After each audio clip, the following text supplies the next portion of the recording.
घने और विशाल जंगल के बीचों बीच एक छोटा सा गांव बसा था।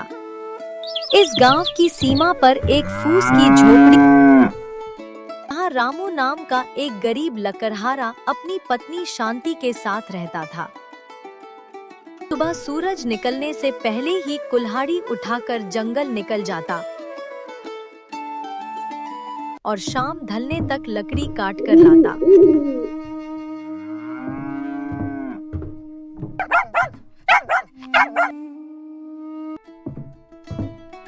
दिन रात की मेहनत के बावजूद उसकी गरीबी कम होने का नाम नहीं ले रही थी। शांति, आज फिर खाली हाथ लौटना पड़ा है। बाजार में सूखी लकड़ियों के दाम बहुत कम मिल रहे हैं। क्या हमारे भाग्य में हमेशा यही दुख लिखा है? रामू, हिम्मत मत हारिए।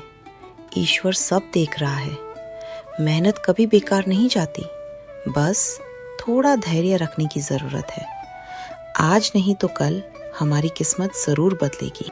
रामू अपनी पत्नी की बातों से थोड़ा सांत्वना पाता, लेकिन उसका मन विचलित था।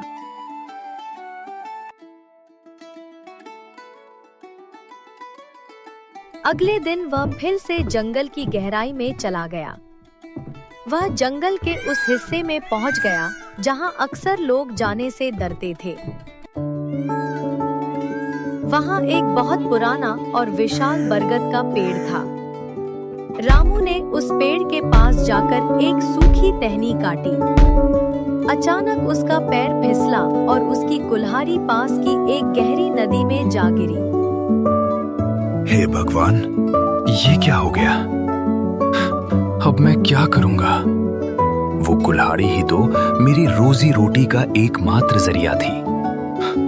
अब मैं अपनी पत्नी को क्या जवाब दूंगा? रामू नदी के किनारे बैठकर फूट फूट कर रोने लगा।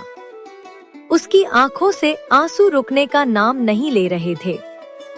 तभी नदी के पानी में एक हलचल हुई और जल के देवता प्रकट हुए।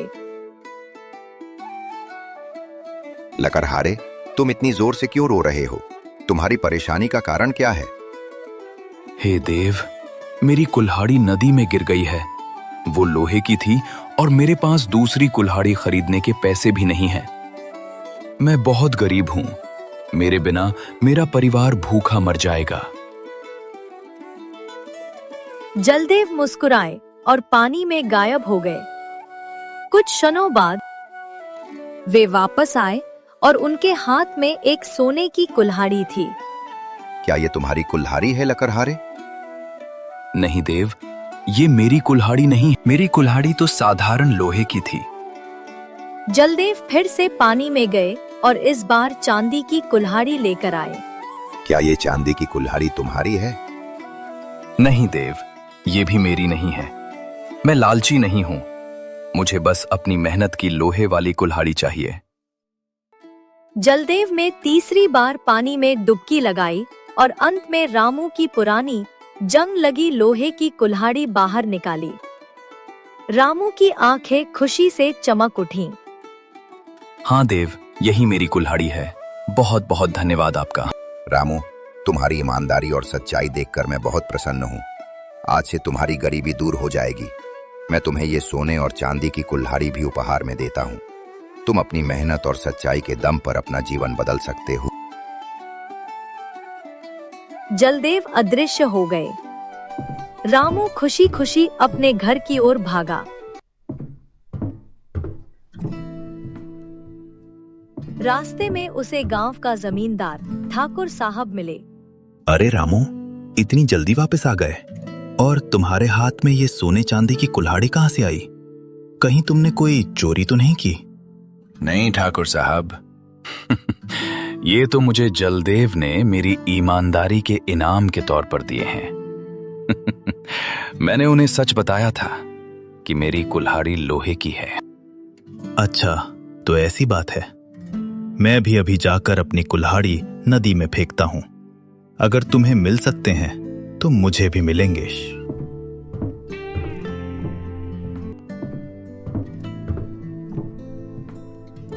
लालची ठाकुर साहब उसी नदी के किनारे पहुँचे और अपनी कुल्हाड़ी जानबूझकर पानी में फेंक दी।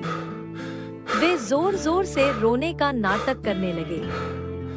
जलदेव फिर प्रकट हुए। तुम क्यों रो रहे हो? और तुमने अपनी कुल्हाड़ी क्यों फेंकी? देव, मेरी कुल्हाड़ी पानी में गिर गई है। मुझे भी रामू की तरह इनाम चाहिए। जलदेव ने पानी में से एक सोने की कुल्हाड़ी निकाली। क्या ये तुम्हारी कुल्हाड़ी है?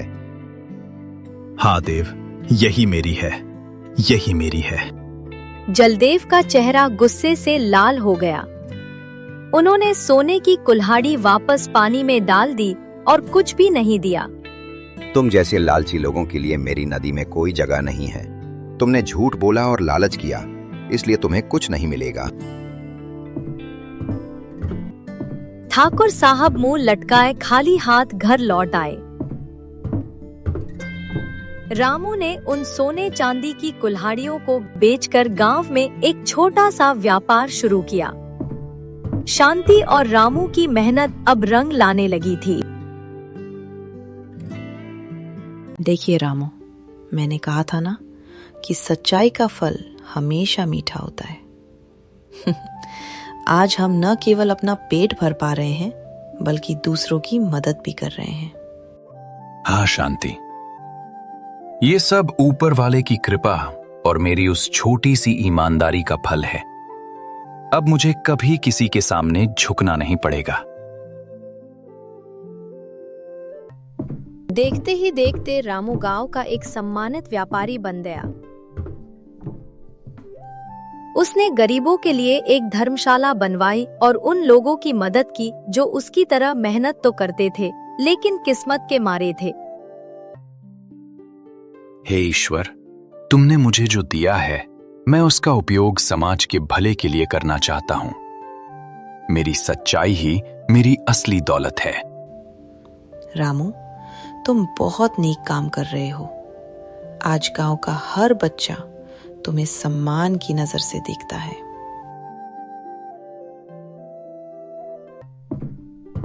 ठाकुर साहब जो रामू से जलते थे, वे भी आज अपनी गलती मान चुके थे। वे रामू के पास आए। रामू, मुझे माफ कर दो। मैंने लालच में आकर अपना सब कुछ खो दिया था। तुम्हारी ईमानदारी ने आज मुझे ये सिखा दिया है कि मेहनत और सच्चाई का कोई विकल्प नहीं होता। ठाकुर साहब, माफी मांगने की जरूरत नहीं है। बस ये याद रखिए कि इंसान अपने कर्मों से महान बनता है, धन दौलत से नहीं।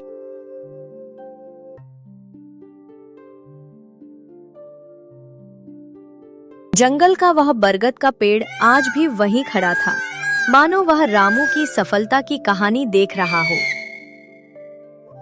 गांव वाले अब भी उस नदी के पास जाने से डरते थे, लेकिन वे रामू की सच्चाई की मिसाल हर जगह देते थे। रामू, क्या तुम्हें याद है जब हम उस पुरानी झोपड़ी में रहते थे? आज हमारे पास सब कुछ है, लेकिन क्या हम वही पुरानी रामू शांति हैं? शांति, हम बदल गए हैं, लेकिन हमारे संस्कार वही हैं। आज भी मैं सुबह उठकर अपनी उसी पुरानी कुल्हाड़ी को देखता हूं, जो मुझे मेरी मेहनत की याद दिलाती है।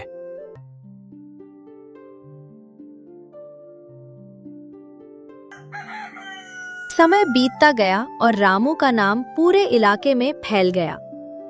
दूर दूर से लोग रामू की ईमानदारी के किस्से सुनने आते थे।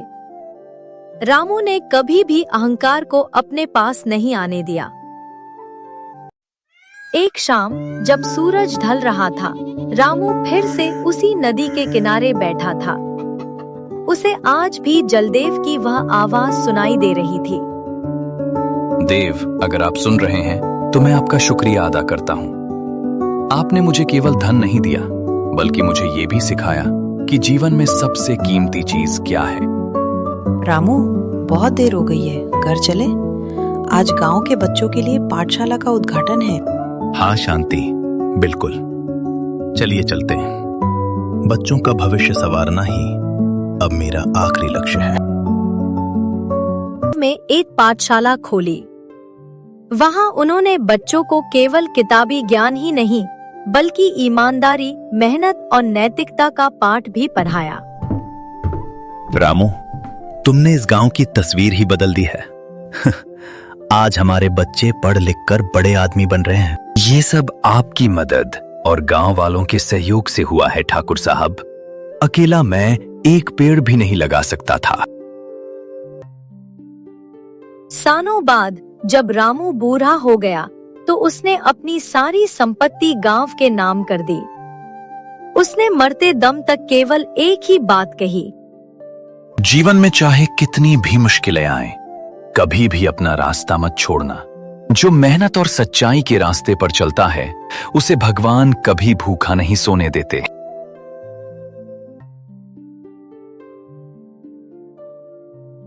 रामू, तुमने जो बीज बोया था आज वह एक विशाल वृक्ष बन चुका है। तुम्हारी यादें इस गांव में हमेशा जीवित रहेंगी। रामू का स्वर्गवास हो गया, लेकिन उसके जाने के बाद भी गांव में एक भी व्यक्ति ऐसा नहीं था जो उसकी ईमानदारी के किस्से न सुनाता हो।